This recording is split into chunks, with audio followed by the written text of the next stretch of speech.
Ghost Beast! Ghost Beast. A horror podcast. I'm Todd. I'm Becca. And together, we're going to watch every single horror movie. Starting with Weapons from 2025. It's directed by Zach Cregger. So hot right now. Mm-hmm. I think he's doing Resident Evil next. Oh, wow. Which, I guess if anyone's going to do it, it's going to be him. We'll see. He started out with The Whitest Kids You Know. I've heard about that. Yeah. Did you ever watch that stuff? I never really watched it. I think you and I have watched some, but before meeting you, I don't think I ever really had. Yeah, I don't think I've really watched any of this. This like completely missed me. So I guess that was a surprise to me. But he of course directed Barbarian, which was a huge hit. So much so that I read a lot of stuff about with this movie. There were a lot of studios like fighting over him to get the rights to do this movie, including Jordan Peele's studio. And apparently he was beaten out. And yeah, this one, like, it feels like every now and then there is a horror movie that just like captures everyone, and it's what everyone is super hyped about. I think the last one at this level was Longlegs from last year, which of course people were like very divisive on, but we liked it. I loved it. Longlegs is great. Yeah. But for whatever reason, it feels like people really jumped onto this one after that. And I guess it's always been kind of strange to me because Barbarian, even though that was great, we haven't covered that yet, but that was a really good movie. It felt like people were kind of divided on it, especially like the way it goes into the final act. Like there's kind of a big shift in that movie that not everybody was down with. So I don't know why like this one became the one. The only thing I can think of is like this did have a really good teaser, which I realized we saw it in front of Sinners. That was apparently where they like premiered that teaser. Because I didn't know anything about this before then. And that teaser was a banger. Yeah. Like, I was instantly excited. Yeah, because it told you like nothing about the movie. I had no idea what it was about. It seemed to be some kind of like Pied Piper thing. Because the whole teaser was just all the kids running out of their houses into the darkness with their arms held out. And that was like it. So I guess that captured a lot of people because... I don't know, like, it does feel like Zach Cregger, he has this weird cultural element to his movies, like Barbarian. I don't want to spoil Barbarian in the Weapons episode for people who haven't seen it, but there is, like, this kind of cultural undercurrent to that movie that felt, like, very relevant. Yes. Kind of poignant. Poignant? Is that the word? Poignant, yeah. Kind of poignant. You know, that word. And Weapons, it feels like nowadays there is like so much weird energy around children and children's safety specifically, which is something I've been like really slowly realizing because, you know, when I was a kid, I don't know how it really was for you. I don't think we really talked about this too much, but I would just leave the house in the middle of the day. I wouldn't tell my parents where I was going. And I would just go have adventures in the woods, like either by myself or I go to my neighbor's house and they'd come out with me and we would just play in the woods until it started getting dark and then we'd come home. And that was that seems to be a common experience. Like you said you spent a lot of time around your neighborhood, right? But you were in like a cul-de-sac. Yeah, I was in a cul-de-sac that was very close to a park. Okay. So it was like a very short walk to get to the park and then just woods. Yeah, I was literally just in deep woods, just like roaming around. It's kind of weird to think about now, but we also like, we never locked the doors on our house ever. It feels like, I guess it was very different. And it's different for me already. That our doors are always locked. And actually, I feel like most of the time, if I left the house, my parents knew where I was going. Like, not me. Yeah. I was living wild. But like, I guess what's weird about it, it does feel this, we don't need to get too far into this, but it does feel like the internet has really contributed to this kind of changing mentality. Because I mean, if you look at crime statistics and stuff, everything seems to be down. It's like, it is actually safer now than it was in the 90s when I was just roaming the neighborhood. Yeah. But everyone just feels like way more on edge and nervous about shit. It's probably just because all the big stories about awful stuff happening, like everyone just knows about it. I don't know where the fuck I'm going. It's just to say that like nowadays, people seem to be around their kids way more, which is probably net good. Yeah.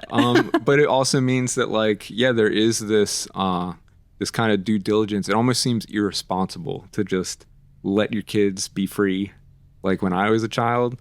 And that, I think, feeds into this innate fear that this movie is playing with to some degree. And maybe that's what really captured people. You know, that's what I'm I guess that's what my super long thought is leading to. Because that really struck with people. And people were like very interested and very intrigued in this from the jump. And I feel like after that, I have been doing the thing that I feel like I'm constantly doing, which is dodging spoilers and trailers nonstop. Because once they started showing more in the trailers, I was like, I don't want to know. I feel like it's going to ruin the mystery. Yeah, I definitely got an ad forced on me where I just ended up seeing more of the movie. And it was like, okay, awesome. I didn't expect it. And then it was like, because I was like, oh, I'll watch the trailer again. And it was a different one. I was like, oh. Yeah. Because that is the thing is like, without spoiling anything about the movie, because I do think like this is something that's best to go in as blind as possible. It really focuses on, it's like this small town mystery where it literally opens with what was in that teaser, with all the children just running out of their houses. There's like that creepy ass Ring camera footage of kids just running straight into the darkness, and it happens overnight at the same time at like 2:17 in the morning. But it's like basically one classroom full of children that this happens to. And the movie is like, it is a mystery trying to figure out what exactly is going on. And there is like a supernatural kind of element to it. I think that's worth mentioning. I think it's worth mentioning. Okay. But like, I think the only other thing I'll say, because I think if I had known this beforehand, I think it would have just made me more interested. It does have a kind of unorthodox storytelling style, which Barbarian did too. Is that a spoiler for Barbarian? If I said like what happened with the storytelling? Never mind. Let's not talk about that. If you've seen Barbarian, you know it has like a weird storytelling style to it. And in this case, it does the like Game of Thrones thing. If anyone's read the books, where it has like different chapters, and each chapter is a character's name, and it's just that character's perspective. Yeah. And I love stuff like this, like Strange Darling did something like this with the different chapters, but they were in like a different order. In this case, as it's going through these different characters, you're getting these different perspectives, sometimes on like overlapping events, but it always kind of jumps back in time and then leads its way back forward. And that was like, that helped with the mystery so much. I think one of my favorite things, and I have a lot of favorite things about this movie, is the storytelling, because it's kind of like when you read a book. Like I have a book right now, God Killer, that I've been reading, and the chapters are the same way. It's per character.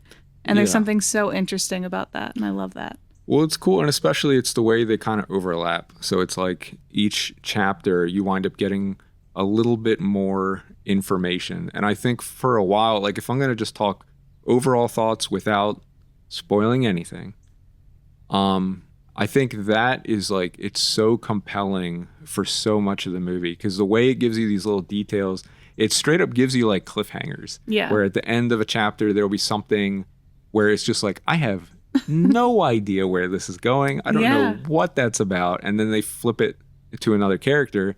And that's like, it's just so effective. And I think my only real complaint is I do think in the middle of the movie, it starts to drag a little bit. Okay. Like there's just a period where, I don't know, it starts to feel like, all right, I see what they're doing. And it just starts to like, the pacing slows down a lot. Oh, really? I don't feel like I felt that way.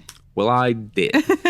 And I do think like, I think it brings it home. Like it definitely picks up after that. And I think the resolution, it's so hard, because when you have something that hinges on such a big mystery, it's like you have to deliver, or it's just going to fall flat. And I think it delivers. Yeah, really well. It delivers. Yeah. You look at me like, you fucking idiot. Like, of course it delivers. Yeah, it definitely it comes together, and so I think it's one of the strongest from this year for sure. Oh yeah, 100%. I think my only disappointment is we wanted to go to an AMC to see it because there was Krispy Kreme nearby, and they have those Italian donuts. We gotta get the Italian donuts. Authentic Italian donuts from the motherland. But it was too far away, and I'm not gonna get it. It was fucking the tickets there were $15 for matinee tickets, which I could not believe. So we just got boba instead. Yeah, it's fine. But it was a really good time. I was glad to see it in theater, not so much because it needs to be seen in theaters, but because like I'm so glad I got ahead of all the spoilers. Oh my God, me too. Oh my God, the internet lit up. I've been seeing so much stuff where I'm like, I can't believe you're just giving this away like that. It is embedded into our culture already. Yeah, like... it's tough. So yeah, if you are able to see this without any spoilers or anything, like you really should go in blind, because that was so much fun for me, just like riding along and trying to figure out what the fuck was going on. But there is a lot to talk about in spoilers, because there are some like pretty rich themes in this. There's a lot of ways I feel like you could interpret this movie. I saw a little bit of Krager's doing interviews about the movie, because it is the kind of movie that when it was over, I was like, okay, I have a kind of read on what I think this is about. I really want to know what was the intention. I did the same thing. Yeah. So I was curious about the exact same thing. Yeah. But like, even that, like, he was very wishy-washy. He's very about open. It. Yeah. I'm going to be interested to hear what you read. Okay. Because the stuff I read, he was basically like, yeah, there's a lot of different ways to interpret it. So. Yeah. And I feel like there's something really good to that, but there's also something not as satisfying from it either, because art is always open to interpretation. That's just the nature of art. But it is kind of cool to hear like an intention behind it. Well, I have some things to say about that. So we'll get to that when we talk about spoilers. But as far as the content warning, I guess it's worth mentioning. I mean, the obvious thing is we don't have kids. I know there are parents who are very sensitive to movies like this dealing with children. I can say there's no like harm being done physically to any children. I mean, they're being fucking... You can't say what... They're running away in the middle of the night, so it's like maybe not the best already experience for them. Yeah, something's already wrong. I mean, it's a horror movie, but I mean, like if you're, in a place where you don't feel like you can watch that, which is totally valid, just know that it's there. It's just worth pointing out because the movie does have a pretty surprising amount of gore. There is some pretty intense gore, like a couple scenes scattered in here, but it never involves children. I was going to say, I feel like in the best way, none of that. To be more specific. No, we can't put it. I'm going to have to cut that because that's way too. I mean, like. But that's like immediately implying the kids. Okay. Just cut it out. But it's like, it's interesting because it is this big, like, small town mystery, but it is also very comedic too. And it's funny because I read a lot of people that were saying like, it's like unintentionally funny. And it's like, no, it's definitely intentionally funny. And that was something I saw that Krager said about it too, is they were really trying to push the comedic element. And I mean, Barbarian's the same way. Yeah. So I think he has like a style to this. I am all for weaving in comedy with horror. I love it. There's like, it creates these interesting peaks and valleys because it can be like very dark and disturbing, and then they can kind of break the tension with a little comedy. It just makes it very fun. Yeah. Definitely recommend it. I think like my expectations were like pretty mid because I just wasn't letting myself get swept up in all this fucking bullshit. And I think from there, I was very impressed. I had a really good time. Yeah, I feel like my expectations were already kind of high just because I was already, like the second we saw the trailer for the first time, I immediately bought in. I was ready to go. I was trying to just ignore it. Like, I'm not doing this shit. I'm not doing it. Because luckily they didn't pull the together shit, which was like in January saying the best horror movie of the year. Yeah, it's like, that's the shit do that. I can't get swept up with that shit. No, I don't like when they do that. But for the marketing for this one, I think it was really well done because you got me interested. You know, my only criticism is they had another trailer where they used AI, and that was really disappointing to hear. That actually dipped my expectations because I was like, really? Come on. Like, yeah. Why are you going to do that? Gotta call it out. Yeah. I don't know if anyone has officially spoken on that and like why that decision was made. I would be curious to hear that as an artist. I think it's shitty to use AI. Count on your own artists to help you. Unfortunately, we're just going to keep seeing that more and more. Just got to call it out when it happens. Very good. Very good year. It's going to be tough. I think there's a few more huge movies coming that I had forgotten about that I'm excited about. It's going to be a big year. But why don't we just get into spoilers and talk about what the fuck this movie's about? This is going to be a long one. You could already tell. It's funny because the long ones are usually when we either really like a movie or we really fucking hate a movie. It's like the middle of the range ones and the ones that are like 15 minutes. Yeah. Is that true? I have to go back and see. I think it is. That's funny. Weapons. That title, by the way, we didn't even talk about that. That's a big part of it too. Enticing title. Yeah, because it's like that combined with the Pied Piper shit was like, what the fuck is this movie? Showing like little children in pajamas running away, and it's called Weapons. Yes, it's great because I think that definitely contributed to the excitement because that title is just so evocative and it really makes you think like, what the fuck is this about? Yeah. And that's a big question in the whole movie, I think. It does play into things. We'll have to unpack that in a minute. But I did think it's interesting. The movie does tell you in the very beginning what it's about. They write witch on her car, on the teacher's car. Yeah. And it's like, oh yeah, it is a witch. Yeah. They just had the wrong witch. Yes. Yeah. So I guess we could start there because that was one of the things early on that like really played into what I was talking about as far as like modern attitudes around children and the safety of children. This was like so on the nose that after this entire class disappears except for the one student, all the parents are going after the teacher. And when they have the meeting and they're straight up like, what is she teaching them? It's just like, okay, I get it. Yeah. Like, this is pretty clear. It makes the story feel very grounded. It does in a weird, familiar way. Yeah, it does. There was another big clue early on. I don't know if you caught it, but there was a scene where you could see the teacher's chalkboard in the background and it said parasites on it. Okay. Yeah.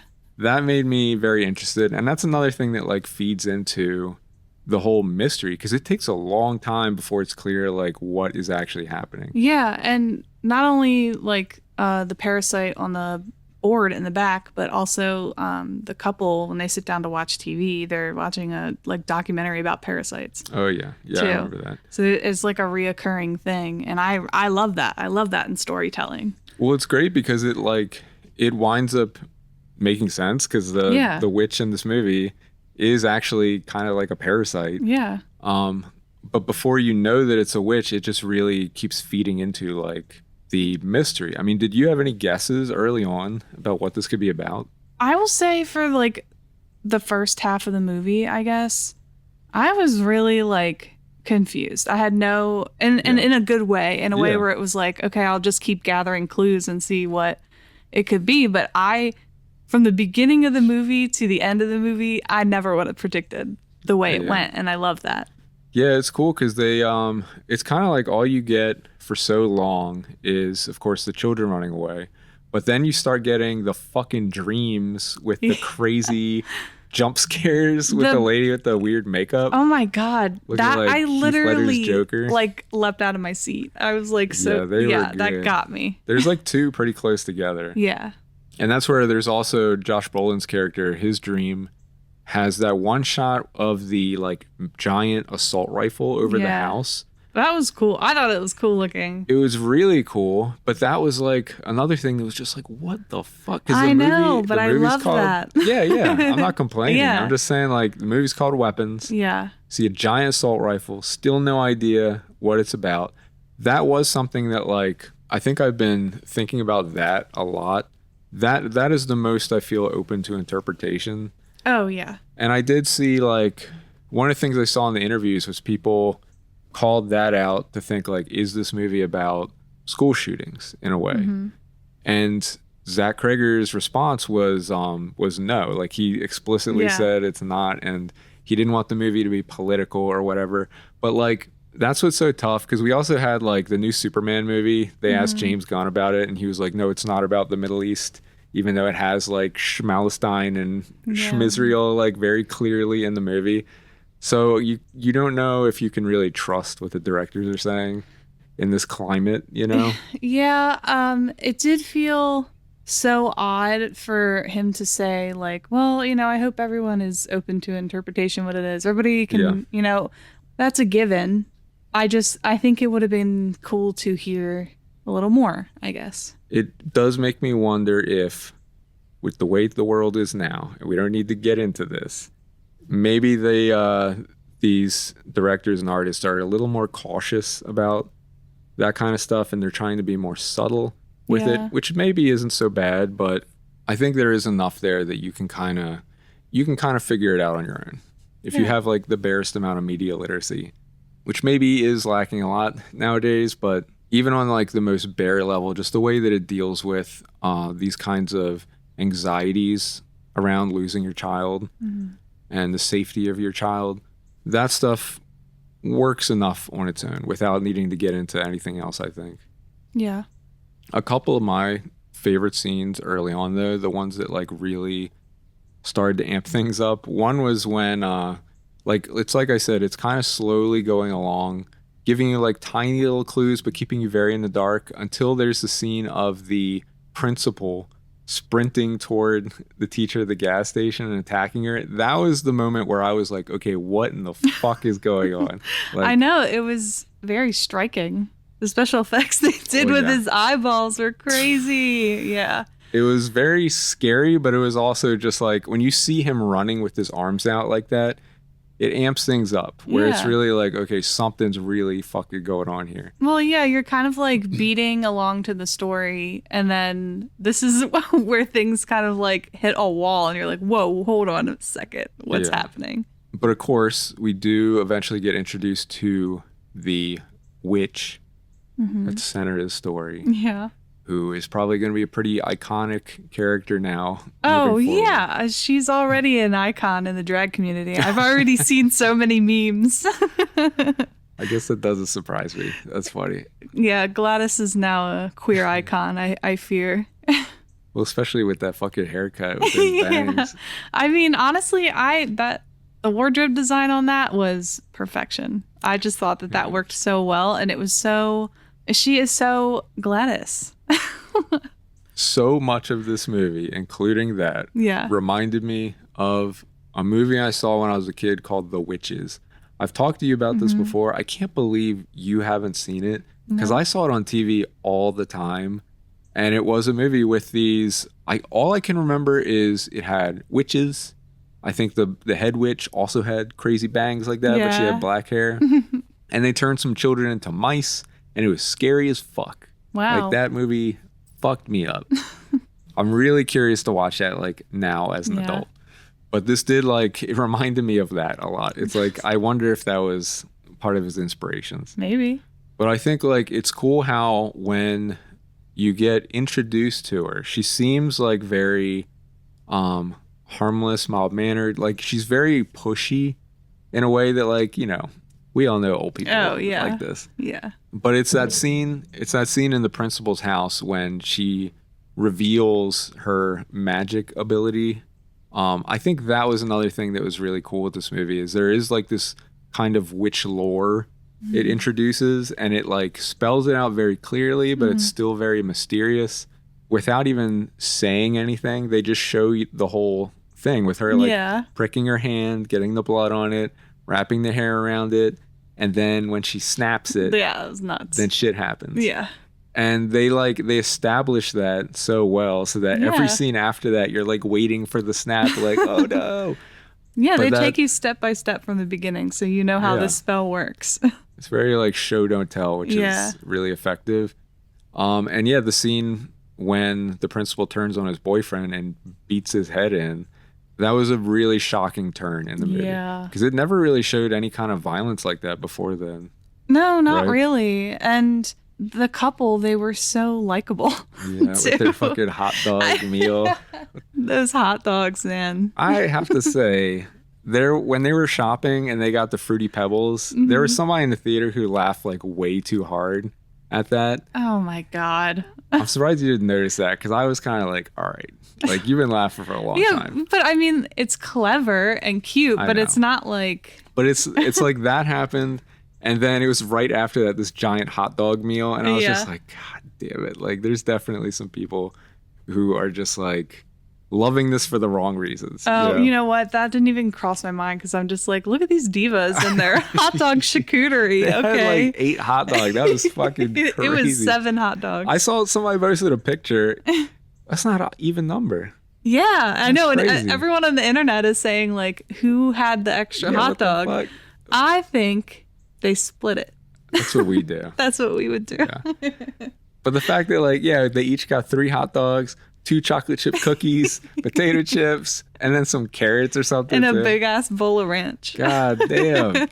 That's a crazy ass meal. Yeah. But yeah, that was pretty crazy turn that happened there. And there is quite a bit of pretty extreme violence. I mean, we'll get to the ending eventually, but the ending is like the big one. And what's so great is that the special effects are so good. Oh, they're fantastic. Like this is what I'm talking about when you're gonna use like practical and good visual effects. Like this is how you do it. It looked incredible.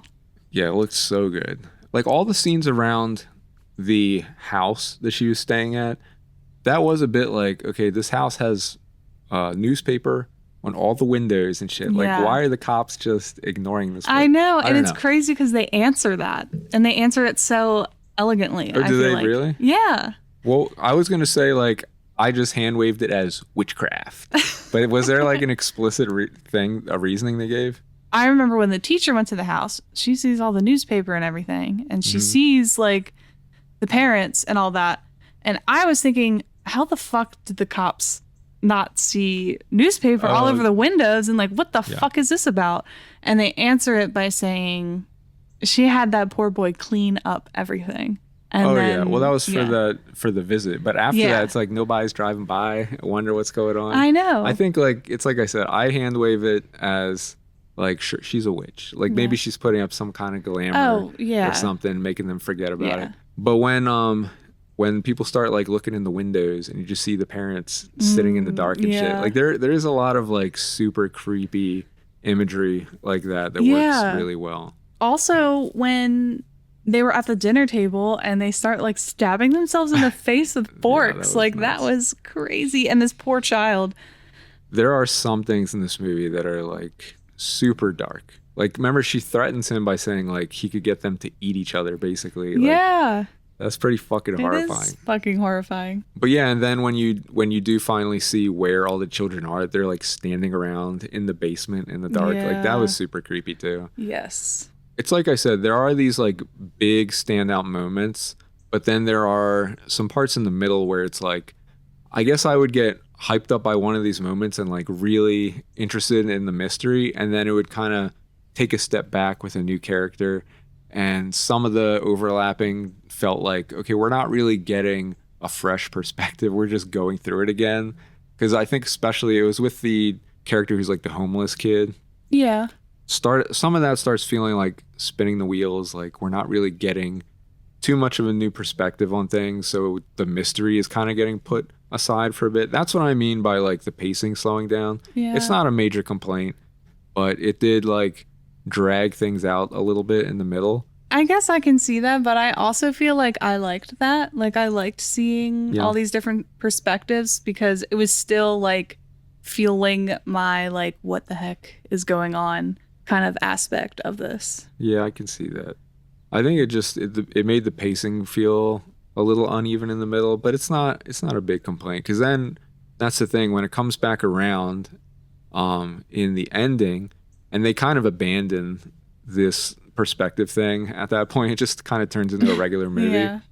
But I think that the movie really does deliver. Like it creates this really interesting character with the witch. And I guess this is where the themes come home, because she does seem to be like some kind of parasite that is like drawing, I guess, from their life energy slowly. Yeah, she seems to be extremely old too. Well, yes. Like, well, I mean, like, not just like, oh my God, she's old. I mean, I'm pretty sure she's supposed to be like hundreds of years old. Yeah. Yeah. And I guess this is how she extends her life. Yeah.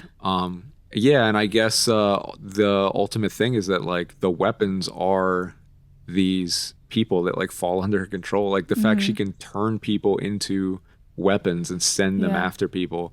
And so easily.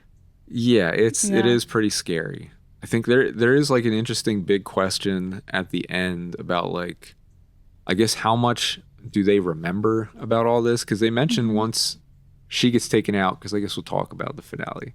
Yeah, the build up to like the kid, he finds that like bush.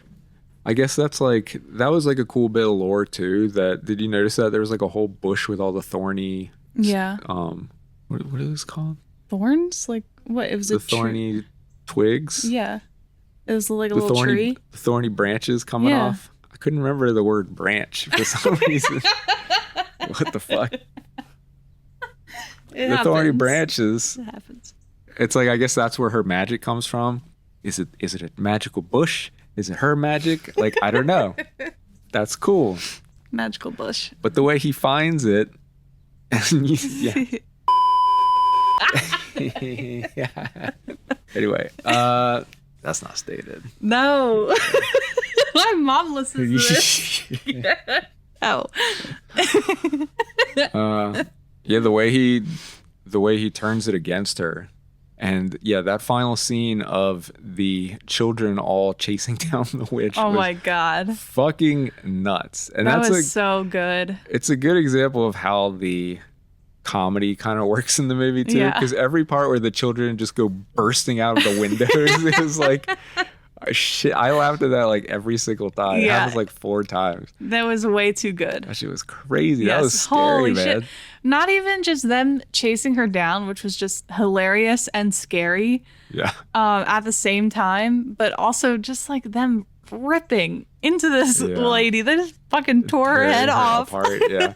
Like playing with her leg and shit. Oh my God, yeah. The effects were like very, very good. Oh yeah. Probably like my favorite special effects I think I've seen this year. And there have been some big ones. I think like we're really seeing this shift back to like more practical stuff, because between like The Substance and what was the recent one? Shit, Together? I just thought about it. No.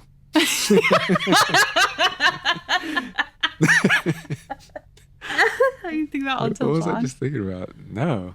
I'm just trying to like. Bring Her Back. Yes. Oh my God. Yeah. Bring Her Seen Back some had gruesome ass shit. Yeah, they probably would have been number one until I saw this. I don't know. I have to say these ones were just. They're pretty. Not that Bring Her Back was bad at all. They were great. These were just insane. It was pretty crazy. But yeah, and that's the thing is like it's a great resolution, but also they go into the idea that like, oh, after that they were able to be returned to their families, but then the way she's like, oh, and I think one of them is starting to talk again. It's like, oh, and then like, it just ends, which was like punch to the gut. It's very dark, and it does make you wonder like what really happened to these people this whole time. And what kind of effect is it going to have? Yeah, it's like those are the ideas that are like legitimately pretty scary and pretty dark. I do love when a movie ends and I'm like, wait, no.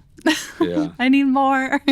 It's cool. It's just, it's a very cool story, like from start to finish.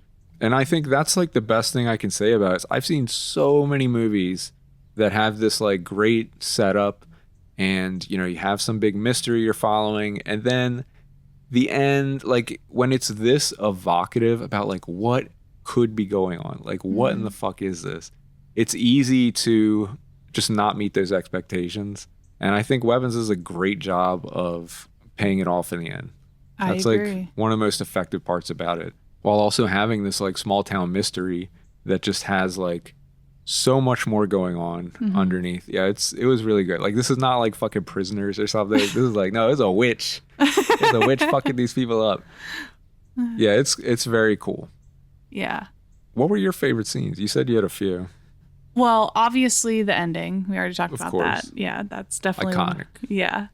I guess another scene that I did really like was when she was in her car and she fell asleep watching that boy's house, and like the door opened up and then that like the like zombie-esque walking looking mom like comes out. She's like walking really weird and like with the scissors. That was crazy. I forgot. I was getting ready to talk about that because that was another one that like there is a way that the horror and the comedy is blended sometimes that works so well. And that scene's a great example because when she comes out, the way she's walking and everything is like really ridiculous. But as soon as you hear the car door open, it's just like you hear a pin drop. Yeah. And it's crazy because, you know, that is literally when I feel like my stomach like fell through me because just it was so silly. It's like, okay, she's in her car, doors are probably locked, so whatever, and she just walks by.